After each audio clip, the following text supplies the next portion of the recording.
আপনি হাসতেছেন, মনে করছেন এখানে বসে আবার কি ভাগ্য। আরে ভাই, ভাগ্যবান তো আপনি, কারণ আল্লাহর নবী বলছেন যেখানেই আল্লাহর বিধান আপনার সামনে উপস্থিত, মস্তক অবনত করে ওই বিধান পালনের জন্য আপনি তৎপর হবেন, কারণ আপনি ইমানদার। কথা বলেন ঠিক কিনা? আমার নবীজি বললেন পরিণতি জানো কি অবস্থা হবে জানো? সাহাবী বলছে এগুলো চিন্তা করার সুযোগ তো হুজুর আমার সামনে নাই। আপনারা বলেন, আপনি যখন বাজারে কোনো বিক্রি করতে যান, কোনো কিছু বিক্রি করতে চান, বিক্রি করার সময় আগে দিয়েছি এই জীবনের পরিণতি কি হবে হিসাব করে লাভটা কি বলেন? আমার নবী বলল যাও, তবে আশঙ্কা হয় পরিণতি খারাপ হবে, ভালো হবে না। হাঁটি হাঁটি পা পা করে ইবনে মাসউদ খাবার মাতাফে যাইয়া কোরআনের পথ আমরা সাজাবো, নিজের রক্ত দিয়া খুন ঝরানো পিচ্ছিল পথ অতিক্রম করে কোরআনের নূর আমরা জাতির দোরগোড়ায় পৌঁছাবো। আমার পিতৃতুল্য মুরব্বিয়ান, জাতির সূর্য সন্তান যুবক ভাইরা, ছোট ছোট সোনামণিরা, পর্দার আড়ালে বসা অসংখ্য অগণিত মা এবং বোনেরা, আমি দেখেছি আসার পথেই দেখলাম ঝাঁকে ঝাঁকে আমার মা বোনেরা মহিলা প্যান্ডেলের হয়তো অর্ধাঅর্ধি মনে হয় হয়ে গেছে। আলহামদুলিল্লাহ বলেন। যেই জাতির নারী সম্প্রদায়, যেই জাতির নারীরা ইসলামের অনুকূলে সাড়া দেয়, ওই জাতিকে পরাজিত করা পৃথিবীর কোনো বেজাতির পক্ষে সম্ভব হয় না। কথা কোন ঠিক কিনা? যেখানেই যাচ্ছি, গতকাল বগুড়ায় মাহফিল করেছি, একটা গন্ডগোলকে কেন্দ্র করে এক পুলিশ বক্তাকে দাওয়াত দিয়েছিল। এই বক্তা পুলিশের চাকরি করবে না ওয়াজ করবে, তারপর ওয়াজ করতে গিয়ে যতটুকু অভিজ্ঞতা কাজে লাগাতে পেরেছে, পুঁজি শেষ হয়ে গেছে বেচারার, মাহফিল ধরে রাখতে পারছে না। লোকজন উঠে যাচ্ছে, মাহফিল ভেঙে যাচ্ছে, কমিটি আর বক্তা দুইজনেই শুরু স্টেজের মধ্যেই। যাই হোক, এরপরও দেখলাম হাজার হাজার মা বোনেরা, তারা একটা মহিলাও মাহফিলের মঞ্চ ত্যাগ করে নাই। আল্লাহু আকবার বলেন। আমি সেখানে 2 ঘন্টা আলোচনা দিয়েছি, যতগুলো মানুষ ছিল কেউ অতিরিক্ত নেই, আল্লাহর রহমত। আমি তাদের জন্য বরকতময় একটা আলোচনা দিয়ে এসেছি। ওরা সামনের বছর আবার আমাকে আহ্বান করেছেন, আবার ওখানে কথা বলার জন্য দাওয়াত দিয়েছে। মা বোনেরা যাচ্ছে, কয় যে এই হুজুরকে সামনের বছর আবারও নিয়ে আসেন। তা আসলে ওই বগুড়ায় না হয় এই হুজুরের কথার মূল্য থাকলো, কিন্তু পার্বতীপুরে, এখানেই তো আমার বাড়ি বাহে, এই যে বাগান বাড়ির কয়েকটা বাড়ি পড়ে আমার বাড়ি। বলেন তো, আমার ফখরুল ইসলাম হাদির ওয়াজ শোনার কার এমন দরকার আছে? ঘুম থেকে উঠলেই জাত দেখা পাওয়া যায়, মসজিদে গেলেই জহরের নামাজে পাওয়া যায়, আমি থাকলেই আসর মাগরিবও পাওয়া যায়। তার আবার ওয়াজ শোনার জন্য মাহফিলে যাওয়া লাগবে, প্রধান বক্তা আসুক। এই অবস্থা হচ্ছে। যাই হোক, আসুক, ধীরে ধীরে আসতেছে, আসুক। তবে একটা কথা না বললেই নয়, এখানে আসা আর এখানে বসা আমার আল্লাহ যাকে কবুল করেছেন তার পক্ষেই সম্ভব। কথা কোন ঠিক কিনা? আমি যতই মাকে ঢোল পিটাই আর যতই ডাকাডাকি করি, এই জায়গায় বসার ভাগ্যে আল্লাহ যাকে কবুল করেন নাই এখানে আসতে পারবে না। কথা কোন ঠিক না? দেখেন দোকানপাটে কিন্তু মিনিমাম 1000-এর উপরে লোক আড্ডা দিচ্ছে, বেশি বলছে। আমাদের সভাপতি সাহেব বলছেন যে 1000-এর উপরে আছে। আপনারা বলেন তো ভাগ্যবান কি ওরা না আপনারা? জোরে কোন কারা? আরো জোরে বলেন। আপনি হাসতেছেন, মনে করছেন এখানে বসে আবার কি ভাগ্য। আরে ভাই, ভাগ্যবান তো আপনি, কারণ আল্লাহর নবী বলছেন ইন্নাত তালিবাল ইলমি ইস্তাগফির লাহু মান ফিস সামাওয়াতি ওয়াল আরদ। কোরআনের জ্ঞান আহরণের জন্য যারা বাড়ি থেকে বের হয় তারা হয় তলবে ইলম। সুবহানাল্লাহ বলেন। আর আমার নবী বলছেন ইস্তাগফির লাহু, তার জন্য দোয়া করতে থাকে, মান ফিস সামাওয়াত ওয়াল আরদ, আকাশে যা কিছু আছে, জমিনে যা কিছু আছে, সব মাখলুক এই কোরআনের জ্ঞান আহরণের জন্য যারা এসেছেন তাদের জন্য দোয়া করছে। চিৎকার দিয়ে বলা যাবে কি সুবহানাল্লাহ?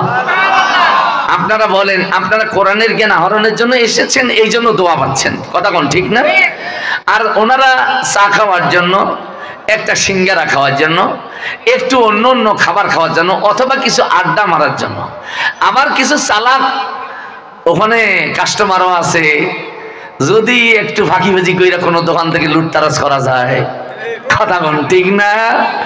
আমাদের বাংলাদেশ তো নিশ্চয়তা দেওয়া যায় না, কথা কোন ঠিক কিনা? দেখেন না, ক্ষমতা নির্বাচন না হইতেই এক শ্রেণীর মানুষ কোথায় কাশাবে, কোথায় কি করবে, কোথায় লুটতারাজ করবে, আরেক শ্রেণীর মানুষ সমাজ গঠনের জন্য জীবন বাজি রেখে গোটা দেশ চষে বেড়াচ্ছে। কথা কন, ভিন্নতা থাকবেই, কারণ দেশটা হলো বাংলাদেশ। কথা কন ঠিক কিনা? সম্মানিত প্রাণপ্রিয় আমার রংপুরবাসী, আমি আজকে এই মাহফিলে এই সময় আলোচনার জন্য কেন প্রশ্ন করতে পারেন। আমি ইসলামী আন্দোলন করি এবং ইসলামী আন্দোলনের নেতৃবৃন্দের আনুগত্য করি। ওনারা যদি কোনো নির্দেশনা আমাকে দেন, আমি আমার জীবনের থেকেও সেইটাকে বাস্তবায়ন করার জন্য বেশি প্রয়োজন মনে করি। কথা বুঝতে পেরেছেন? এখানে মাহফিল কমিটি আমার সাথে বসেছে, আমিও তাদের সাথে আলাপ করেছি, ওরা বারবার আমার কাছে গিয়েছে পরামর্শ। ওরা বলেছে আপনি দ্বিতীয় থাকবেন, প্রধান থাকবে সাতক্ষীরার মেহমান। আমি আলহামদুলিল্লাহ বলেছি। কিন্তু ইতিমধ্যেই আমাদের মহানগরের একজন দায়িত্বশীল উনি বললেন, হাদি ভাই আপনাকে 6 তারিখে একটা ডেট দিতে হবে। আমি বললাম 6 তারিখে মাহফিল আছে। কয়েছে থাক, ওখানে কিছু বলবেন আর ওখানে গিয়ে বাকিটা বলবেন। আমি বললাম কোথায়? তা উনি বললো কালীগঞ্জ আদিতমারি সংসদীয় আসন, যিনি প্রধান সেখানে নির্বাচন করবেন অ্যাডভোকেট লাবলু ভাই, উনি নিজেই ইনভাইট করেছেন যে হাদি ভাইকে একটু নিয়ে দেন, যে কারণে রায়হান সিরাজি ভাই আমাকে দাওয়াত দিয়েছে। আমি মস্তক অবনত করতে বাধ্য হয়েছি। কারণ কি জানেন? ইসলামী আন্দোলন যারা করেন আর ইসলামী আন্দোলন যারা ভালোবাসেন, সমর্থন করেন, তাদের উদ্দেশ্যে বলছি। আল্লাহ বলছেন সূরা নিসা, কথা বলা যাবে না অপারেটর, এই নো সাউন্ড প্লিজ। আল্লাহ তাআলা বলছেন, ইয়া আইয়ুহাল্লাযীনা আমানু আতিউল্লাহা ওয়া আতিউর রাসূল ওয়া উলিল আমরি মিনকুম। আল্লাহু আকবার বলেন। এটা কার কথা? আমার সভাপতি সাহেবের? আমার? যেরকম কার? এই কোরআনের কথা। যে কোরআনের আইন আপনি মসজিদে 5 বার মানেন, কথাক্ষণ ঠিক কিনা? যেই কোরআনের আইন মানে আপনি হজ করেন, যেই কোরআনের আইন মানে আপনি যাকাত দেন, ওই কোরআনের আইন। আল্লাহ তাআলা বললেন, নবীজি দুনিয়ায় যারা ঈমান এনেছে আর নিজেদেরকে বিশ্বাসী বলে দাবি করেছে, তাদেরকে বলে দাও আতিউল্লাহ, আল্লাহর আনুগত্য করতে হবে। কার? আরো জোরে কোন কার? ওয়া আতিউর রাসূল, রাসূলের আনুগত্য করতে হবে। আল্লাহ আর রাসূলের আনুগত্য, এই দুইটা হচ্ছে ফরজ। জোরে কোন কি? আরো জোরে কোন?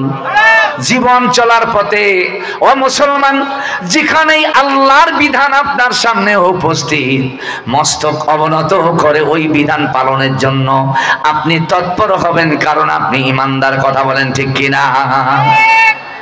আল্লাহ তাআলা বললেন, ওয়া উলিল আমরি মিনকুম, উলুল আমর, যারা উলুল আমর বলা হয় তাদেরকে মুফাসসিরগণ বলেছেন যারা আল্লাহ এবং রাসূলের বেশক আনুগত্য করতে গিয়া দ্বিধাহীন চিত্তে আল্লাহকে বরণ করে নিয়েছে, নবীকে বরণ করে নিয়েছে, এমন ব্যক্তিত্ব যারা, তাদেরকে বলা হয় উলুল আমর, মানে আদেশ দানকারী। আল্লাহু আকবার বলে। ডাক্তার আক্তার হোসেন বাদল, উনি আমাদের জন্য উলুল আমর, সবার সমামূলক কাজে, মানবতার পাশে, আবার মসজিদ মাদ্রাসার উন্নয়নে, দিনের প্রচার প্রসারে যখন প্রয়োজন জীবন বাজি রেখে সম্পদ নিয়ে ছুটে যায় উলুল আমর। কথা কোন ঠিক কিনা? আবার আদেশ করার মতো উলুল আমর হলো মাহবুবুর রহমান বেলাল। কথা কোন ঠিক কিনা?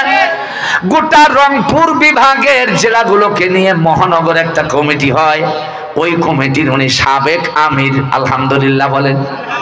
আবার বর্তমান তিনি কেন্দ্রীয় কর্ম পরিষদের সদস্য। আল্লাহু আকবার বলেন। কয়েকজন মাত্র সদস্য নিয়ে কেন্দ্রীয় কর্ম পরিষদ কমিটি হয়, তার মধ্যে উনি একজন। উনি চান কোরআন দেয়া দেশ চলুক, কোরআন দেয়া দেশের মানুষগুলো চলুক। যেহেতু আল্লাহর বিধান আর রাসূলের আনুগত্যের ভিত্তিতে তিনি সমাজের পরিবর্তন চান, এজন্য তিনি হলেন উলুল আমর। আর মুফাসসিরগণ মত দিয়েছেন এই উলুল আমরের আনুগত্য করা এটা আপনার আমার মতো ঈমানদারদের জন্য ওয়াজিব। যখন কি ওয়াজিব, অবশ্যই আনুগত্য করতে হবে। কথা বলেন ঠিক কিনা?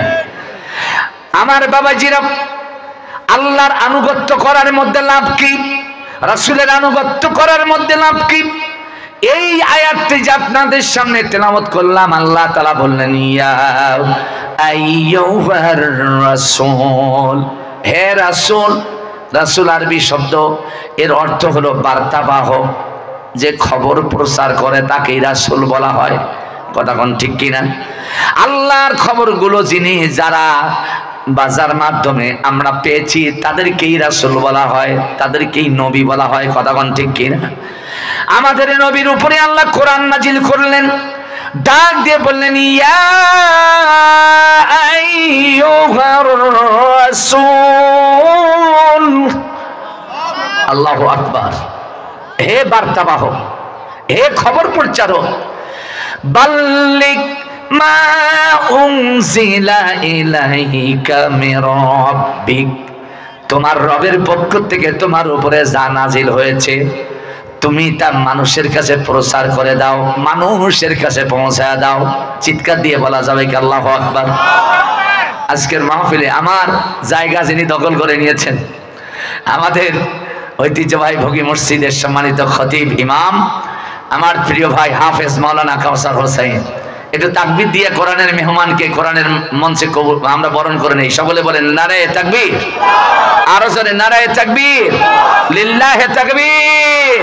কাউসার ভাইয়ের আগমন, জি বলেন শুভেচ্ছায়। আমার বাবাজিরা, আমার ভাইয়েরা, লক্ষ্য করেন আল্লাহর নবীর কাছে এই আয়াতটা যখন নাজিল হলো, আদেশ হলো বাল্লিগ, প্রচার করো, পৌঁছায় দাও। কি? মা উনজিলা ইলাইকা মির রাব্বিক, যাহা তোমার রবের পক্ষ থেকে তোমার উপরে নাজিল হয়েছে। আমি আপনাদের কাছে জানতে চাই, আমার রবের পক্ষ থেকে আমার নবীর উপরে কি কি এসেছে? Tripitaka, Mahabharata, Bible, New Testament, অন্য কোন ধর্মগ্রন্থ? যখন কি এসেছে? সবাই একসঙ্গে আওয়াজ দেন, বলেন কি এসেছে? আল্লাহ তাআলা বললেন বাল্লিগ, আমরের সিগা, প্রচার করো, পৌঁছায় দাও। এই কোরআন তোমার রবের পক্ষ থেকে তোমার কাছে এসেছে, তুমি এই কোরআনের দাওয়াত দিতে গিয়ে ঘরের দরজা জানালা বন্ধ কইরা দাওয়াত দিবা না, এরকম হবে না। কিন্তু যখন এই আয়াত নাজিল হয় তখন কিন্তু মক্কায় এই পরিবেশটা ছিল। আমার নবীজি প্রকাশ্যে দাওয়াত দিতে পারতেন না, খোলামেলা ভাবে মানুষকে কোরআন শোনাতে পারতেন না। যেখানে এই কোরআনের দাওয়াত দেওয়া হতো, যেখানে এই কোরআনের বাণী প্রচার করা হতো, ওইখানে হামলা মামলা ছিল না, ছিল না। যখন ছিল কি না? রাসূল করিম সাল্লাল্লাহু আলাইহি সাল্লামের প্রিয় সাহাবী হযরত ইবনে আব্দুল্লাহ ইবনে মাসউদ রাদিয়াল্লাহু তাআলা থেকে একটা হাদিস বর্ণিত। এটা আমি আপনাদেরকে শোনাইয়া আমি নেমে যাব, আমার ভাইকে বসায় দেব। হযরত আব্দুল্লাহ ইবনে মাসউদ বলেন, রাসূল করিম সাল্লাল্লাহু আলাইহি সাল্লাম, আমরা কতিপয় সাহাবী হুজুরের হুজরাখানায় বসা, বললেন তোমাদের মধ্যে কেউ কি আসো কাফেরদের মাঝে গিয়ে কোরআনের বাণী প্রচার করতে পারবে? হযরত ইবনে মাসউদ বললেন, নবীজির এই কথা শোনার পর সকলেই মাথা নিচু করলো। কারণ প্রকাশ্যে যেখানে কোরআনের কথা বলা যায় না, দাওয়াত দেওয়া যায় না, প্রকাশ্যে কোরআন মানা যায় না, জুলুম নির্যাতন নিপীড়ন ক্ষতবিক্ষত করে দেয় কোরআনওয়ালাদেরকে, ঠিক কিনা বলেন? ওই সময় আমার নবী বললেন কাফিরদের, ওই যে কাবা শরীফের মাতাফের মধ্যে আবু জেহেলের নেতৃত্বে কিছু কাফের বৈশা আছে, তাদের মাঝে গিয়ে কোরআনের দাওয়াত দিতে হবে। কেউ কি আসো, পারবা? সব সাহাবী নীরব, মাথা নিচু করেছে, কেউ সাহস দেখায় না। হযরত ইবনে মাসউদ বললেন, ইয়া রাসূলুল্লাহ, যেদিন পড়েছি আতিউল্লাহ ওয়া আতিউর রাসূল ওয়া উলিল আমরি মিনকুম, সেদিন থেকে আমি তো আমি না, আমি যেন আল্লাহ এবং রাসূলের জন্য হয়ে গেছি। সুবহানাল্লাহ বলেন। সুতরাং আপনি বলেছেন, আর এই কথা শুনে মাথা নিচু থাকবে না, আপনি বলুন আমি যাব, কোরআন শোনাবো। সুবহানাল্লাহ। আমার নবীজি বললেন পরিণতি জানো, কি অবস্থা হবে জানো? সাহাবী বলছে এগুলো চিন্তা করার সুযোগ তো হুজুর আমার সামনে নাই। আপনারা বলেন, আপনি যখন বাজারে কোনো বিক্রি করতে যান, কোনো কিছু বিক্রি করতে চান, বিক্রি করার সময় ধরুন আপনি বাগুন আবাদ করেছেন, যেমন ওই যে নসিম চাচা এখানে আবাদ করে, তারপরে আমার হাফেজ সবুজের আব্বা এখানে জমি জমা আবাদ করে, বাগুন আবাদ করে, কলা আবাদ করে। ধরুন কলা আবাদ, এই যে কলার বাগান আছে, এই যে আমার মমতাজ ভাই কোথায় দেখলাম ওই যে কলা আবাদ করে, কলা বিক্রি করতে গেছে 3 নাম্বার চেকপোস্টে। আর এই কলা চেহারা ভালো, বাস দেখতেও ভালো লাগলো। হাফেজ কাউসার ভাই ওই দিক দিয়ে আসতে আসতে কয়, মমতাজ ভাই আপনার কলা? বলে হ্যাঁ। কত করে হালি? এত করে। বলে দেন 2, 4, 5, 10 হালি। নিয়ে নিল। উনি যে কলাটা বিক্রি করলো, এই বিক্রি করার আগ পর্যন্ত কলার মালিক ছিল উনি, মমতাজ। কথা কোন ঠিক না? আর বিক্রি করার পর ক্রেতা হলো মালিক। কথা কোন ঠিক কিনা? ক্রেতা কলা কিনে নিয়েছেন, ওই কলার উপরে আর মালিকের, পূর্বের মালিকের খবরদারি চলে। আল্লাহু আকবার বলবেন। এতে কি বুঝলেন বাবা, কি বুঝলেন? আল্লাহ তাআলা বললেন ইন্নাল্লাহা আশতারা মিনাল মুমিনিনা আনফুসাহুম ওয়া আমওয়ালাহুম বিআন্না লাহুমুল জান্নাহ। আল্লাহু আকবার বলেন। নিশ্চয়ই আল্লাহ তাআলা আপনার আমার মতো মুমিনদের কাছ থেকে জান কিনে নিয়েছেন, জীবন কিনে নিয়েছেন, মাল কিনে নিয়েছেন। আপনার বাড়ি থাকতে পারে, বাড়ি আপনার নয়, আমার আল্লাহর। আপনার জায়গা থাকতে পারে, জায়গা আপনার নয়, জায়গা কার? ধন সম্পদ থাকতে পারে, ধন সম্পদ আপনার না, কার? টাকা পয়সার মালিক আপনি দাবি করলেও মরে যাবেন, ওই টাকার মালিক আপনার, আপনি আর থাকতে পারবেন না। একজন হয়ে যাবে। দুনিয়ার মানুষ সব টাকা রাইখা মারা যাবে, মালিক হবে কে? আরো জোরে কোন। আপনি যে জিনিসটা নিজের বলে দাবি করেন, এটা আপনার না, আমার না, এটা আল্লাহ কিনে নিয়েছেন। বলছেন ইশতারা মিনাল মুমিনিনা আনফুসাহুম ওয়া আমওয়ালাহুম, আমি মুমিনদের কাছ থেকে জান কিনে নিয়েছি, মাল কিনে নিয়েছি। আপনারা বলেন যা বিক্রি করলেন আল্লাহর কাছে, আল্লাহ কিনে নিল, ওই জিনিসের উপর কি আপনার কোনো দখলদারিত্ব থাকতে পারে, দাবি থাকতে পারে? এই জীবন আর আপনার যা মাল সামান আছে সবগুলো আল্লাহ কিনে নিয়েছেন। বিআন্না লাহুমুল জান্নাহ, জান্নাতের বিনিময়ে চিৎকার দিয়ে কোন সুবহানাল্লাহ। আপনি তো জান্নাত চান, কথা কোন ঠিক কিনা? এই জন্য আল্লাহ জান্নাত দিলেন আর বিনিময়ে জানমাল কিনে নিলেন। কলা বিক্রি করলে যেমন কলার উপর কলার পূর্বের মালিকের খবরদারি থাকে না, ঠিক আপনি জানমাল বিক্রি করে দিয়েছেন আল্লাহর উপরে, এটাতে আপনার কোনো খবরদারি নাই। আল্লাহ যেভাবে চান এই জানকে তিনি ব্যবহার করতে পারেন, আল্লাহ যেভাবে চান ওইভাবে আপনার আমার মাল তিনি ব্যবহার করতে পারেন। এখানে আপনি দাবি করবেন অথবা কৃপণতা দেখাবেন, এটা কিন্তু আপনি পূর্বের মালিক হিসেবে এটা আপনার অনুচিত কাজ, এটা অবৈধ কাজ, ঠিক কিনা বলেন? আল্লাহ রাব্বুল আলামিনের প্রিয় হাবিব মুহাম্মদুর রাসূলুল্লাহ সাহাবী ইবনে মাসউদ বললেন, হুজুর জীবন তো আল্লাহকে দিয়েছি, এই জীবনের পরিণতি কি হবে হিসাব করে লাভটা কি বলেন? আমার নবী বলল যাও, তবে আশঙ্কা হয় পরিণতি খারাপ হবে, ভালো হবে না। হাঁটি হাঁটি পা পা করে ইবনে মাসউদ খাবার মাতাফে যাইয়া আবু জেহেল উতবা সাইবা বৈশা আছে। এইবার তিনি কোরআন তেলাওয়াত করলেন। এইবার কোরআন শোনার পর আবু জেহেল পন্থী যারা ছিল, যারা টাকায় কেনা আবু জেহেলের গোলাম ছিল, আবু জেহেলের সামসা ছিল, তারা কোরআন শোনার পর বলছে মা হাসানা হাজাল কালাম, কি চমৎকার কথা শোনাইলা রে মাসুদ, এত সুন্দর কথা তো আমরা জীবনে শুনি নাই। জোরে কোন সুবহানাল্লাহ। মা হাসানা হাজাল কালাম, কত সুন্দর কথা। যখন ওলীদ ইবনে মুগীরা দেখলো যে আবু জেহেলের টাকা খাইয়া যারা সামসাবি করে কোরআন সুরে এদের মধ্যে একটু পরিবর্তনের আভাস পরিলক্ষিত হলো, তখন কি আবু জেহেলের সাঙ্গ পাঙ্গরা কি খুশি হবে? জোরে কোন না, আরো যেরকম খুশি হবে। আর বাবা কথাটা বোঝেন না কেন? বাংলাদেশের মধ্যে যখন কোরআনের তাফসীর হয়, কোরআন প্রচার হয়, কোরআনের দাওয়াত দেওয়া হয়, সব মানুষ খুশি হয় না, কথা কোন ঠিক কিনা? ওইখানে আবু জেহেলের টাকা খাইয়া যারা গোলামি করতো, দালালি করতো, তারা যেভাবে মন খারাপ করে বেজার হয়, আমাদের দেশের মধ্যেও এই ধরনের এক শ্রেণীর মানুষ আছে, কথা কোন ঠিক না বেঠিক? আমি এগুলো চিঠি দিয়ে বক্তা ডিস্টার্ব দাও কেন রে বাবা? আমি নি বক্তা বসে আছে, আমি ছাড়ি যাবো চট করি। এবারে মাসুদকে কোরআন তেলাওয়াত করার কারণে এতটাই তারা বিরক্ত হয়ে গেল, আবু জেহেলকে বলছে অনুমতি দেন, একে কোরআন তেলাওয়াত করার মজাটা বোঝায় দেই। বিভিন্ন বর্ণনা এসেছে, তার মধ্যে একটি বর্ণনা হলো আবু জেহেল তার একটা চামড়ার প্লেট ছিল, চামড়ার প্লেট হাতে লাগাইয়া আব্দুল্লাহ ইবনে মাসউদের ডান কানকে লক্ষ্য করে এক থাপ্পড় দেওয়ার সঙ্গে সঙ্গে কানের পর্দা ফেটে টপ টপ করে রক্ত পড়ছে। কোরআন প্রচার করতে গেলে রক্ত যে পড়বে এটার প্রমাণ আছে না নাই? যদি কোন আছে কিনা? আপনি সুলসুলা দরবেশগিরি দেখাবেন কোরআন প্রচার করতে গিয়া, রক্ত পিচ্ছিল পদ অতিক্রম করবেন না, একেবারে খাজা বাবা দরবেশ বাবার ভার নিয়ে বেড়াবেন, আপনি কোরআনের সঠিক দায়ী এটা প্রমাণিত হয় না। কথা কোন ঠিক কিনা? আমার বাবাজির, আমার ভাইরা, আবু জেহেল বলল যুবকরা একে পিটাও, যতক্ষণে জীবিত আছে শ্বাস নিতে পারে শ্বাস ছাড়তে পারে পিটাও। পিটাইতে পিটাইতে তাকে জমিনে ফেলায় দেওয়া হলো জ্ঞান হারা অবস্থায়। আমি পরিণতির কথা বলছি, রাসূলের ইত্তেবা করতে গিয়া তারা জীবন বাজি রেখেছেন, কোরআনের দাওয়াত দিতে গিয়া কোনো ভয় ভীতিকে পরোয়া করেন নাই। কথা বলেন ঠিক কিনা?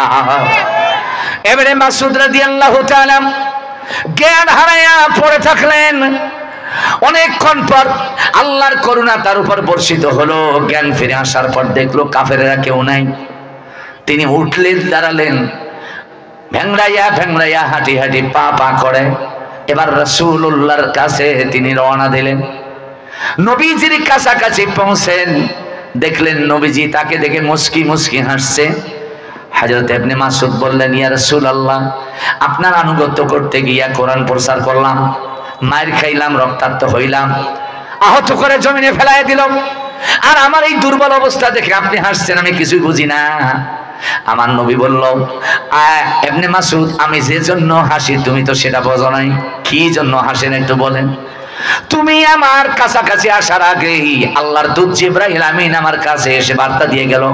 নবীজি বলল, এই মাসউদ, জিবরাইল আমাকে বলে গেল মাসউদ আসলে এই বার্তা ওকে জানায় দিবেন। কোরআনের দাওয়াত দিতে গিয়া যতগুলো আঘাত তার শরীরের মধ্যে দেওয়া হয়েছে, যত ফোঁটা রক্ত তার জমিনের মধ্যে ফেলায় দেওয়া হয়েছে, এর প্রতি ফোঁটা রক্তের বদলা, প্রতিটা আঘাতের বদলা না নেওয়া পর্যন্ত আমার আল্লাহ আবু জেহেলকে ছেড়ে দিবে না। আল্লাহু আকবার বলে। সেই আল্লাহ এখনো আছে না নাই? জোরে কোন আছে না নাই? মাসুদ নাই, কিন্তু মাসুদের উত্তর সুরে আপনি, আমি, হাফেজ কাউসার, মাওলানা কাউসার ভাই, ডাক্তার আক্তার হোসেন বাদল, আমরা আছি। ঠিক না? ঠিক বলেন।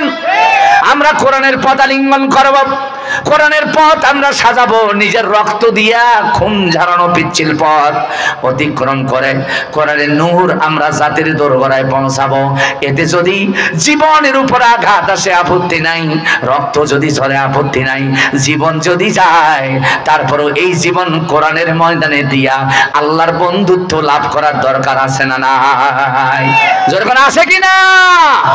ও পার্বতীপুর এলাকার এই আজকের আয়োজিত জান্নাতের বাগিচার জান্নাতের মেহমানেরা, আমি কি আপনাদের কাছ থেকে আল্লাহর ওয়াস্তে আল্লাহর জন্য এই প্রতিজ্ঞা নিতে পারি, এই প্রতিশ্রুতি নিতে পারি, হুজুর যতক্ষণ বাঁচবো আল্লাহর জন্য, রাসূলের জন্য, কোরআনের জন্য? কথা কোন ঠিক কি না? কারা কারা রাজি? হাত দেখেন। আল্লাহু আকবার, নারায়ে তাকবীর, লিল্লাহি তাকবীর। আল্লাহ আপনাদের সবাইকে কোরআনের আলো দিয়ে আলোকিত করুন। আরো জোরে বলুন, আরো জোরে বলুন আমিন। আমার আলোচনার পরিসমাপ্তি এখানেই শেষ করছি, এখানেই টানছি। কারণ ভাই যেহেতু বসে আছেন মঞ্চে, আরো 5-10 মিনিট বললেও বলা যেত, কিন্তু আর বলবো না। কারণ এক বক্তার প্রতি আরেক বক্তার শ্রদ্ধা থাকতে হয়। কথা কোন ঠিক কিনা? আমাদের ওই যে বললাম না, কালকে যে পুলিশ বক্তা ছিল, আমি প্রধান বক্তা ও দ্বিতীয় বক্তা, ওই একেবারে মাহফিল ওয়াজ করছে, কমিটি নোটিশ দিচ্ছে, স্লিপ দিচ্ছে, তারপরও ছাড়ে না। চলছে তো চলছে, রাত 11:30 পার হয়ে যাচ্ছে, তারপরে মঞ্চে ছাড়ে না। পরে সঞ্চালক উনি নিজেই মাইক নিয়ে বক্তাকে গালিগালাজ শুরু করছে। এটা কি সম্মানের কাজ হলো? জোরে কন। আমি কাউসার ভাইকে সম্মান দিয়ে আমার জায়গা ছেড়ে দেব, উনি কোনো না কোনো একদিন বলবেন হাদি ভাই আমাকে সম্মান দিয়েছে। কথা কোন ঠিক কিনা? আর আপনারা হুজুরদেরকে দেখলে বেশি বেশি অসম্মান করবেন। হ্যাঁ, স্বৈরাচারে পতন হয়েছে, মনে রাখবেন স্বৈরাচারা বাংলাদেশে মাথা ছাড়া দেবে না। জোরে বলেন ঠিক কিনা? আমরা কোরআনের পতাকা তোলে বাংলার বীর বাংলার 18 কোটি মানুষ আমরা আশ্রয় নেব। কোরআনের সমাজ নির্মাণ না হওয়া পর্যন্ত আমাদের এই বন্ধন অটুট থাকবে। বলেন ইনশাআল্লাহ। সকলের দীর্ঘায়ু কামনা করে, সুস্থতা কামনা করে, আমার সভাপতি মহোদয় মাহবুবুর রহমান বেলাল ভাইয়ের সুস্থতা কামনা করে আমি আপনাদের কাছ থেকে দোয়া চেয়ে দোয়া দিয়ে বিদায় নিচ্ছি। আসসালামু আলাইকুম ওয়া রাহমাতুল্লাহি ওয়া বারাকাতুহু।